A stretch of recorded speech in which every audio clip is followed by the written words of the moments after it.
Well, I've been away from the boat for 3 or 4 days, and it's time to clean out the fridge. And I found this gravy beef in there that a bit expensive actually, $17 a kilo. There's nearly there's half a kilo in there, $9.30.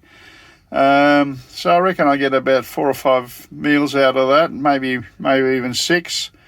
I'm going to make up a really nice stew. Oregano leaves, some garlic, a couple of onions, tomatoes just starting to go a bit soft, just 2 potatoes, just scraggy end of cabbage, table salt, a little bit of white pepper, homemade sour cream, and that'll be about it. Now the potatoes will be for the first meal, and after that the stew will just go on pasta, or it'll go on rice or whatever. Bay leaves, of course. Now everybody wonders, bay leaves, everybody puts bay leaves in a meal. Why? They have an intense flavour, a really intense flavour. If you're ever cooking with game, crush your bay leaves up into a powder and they'll be incredible in game. I've also got some older sprigs of rosemary. I'm going to put those in as well. They also have a very intense flavour. Stews are all about flavour and being soft. Now I'm going to cook this meat in a pressure cooker, which will really make, it takes very, very little time, and B, with all these other flavours in there as well, it's going to be really, really fantastic.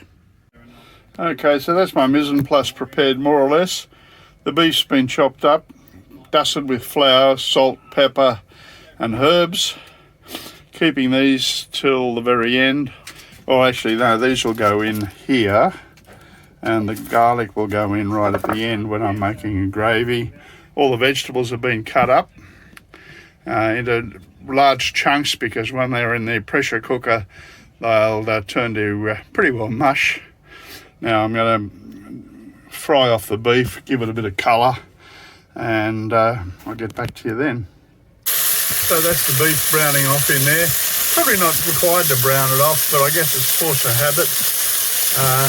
Very, very intense flavours coming out of there already. I'm just going to deglaze that with a little bit of wine.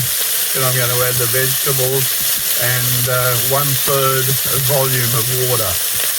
Okay, so that's all in there now. All I'm going to do is put the lid on the pressure cooker and let it pressure cook for about 25-30 minutes, and then finish it off as a gravy. Beautiful. Okay, so there it is, all pressure cooking away quite nicely. Very, very, very minimum flame, and you can just hear the steam buzzing away there nicely in the background. So we'll give it another 25 minutes and she'll be done. Okay, so that's how it looks in there once it's all cooked.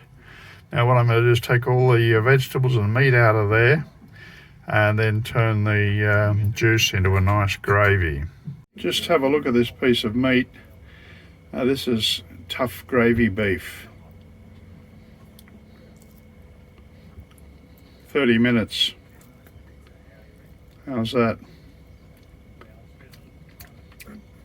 Most intense, magical flavour. Yeah. Pressure cooker, way to go.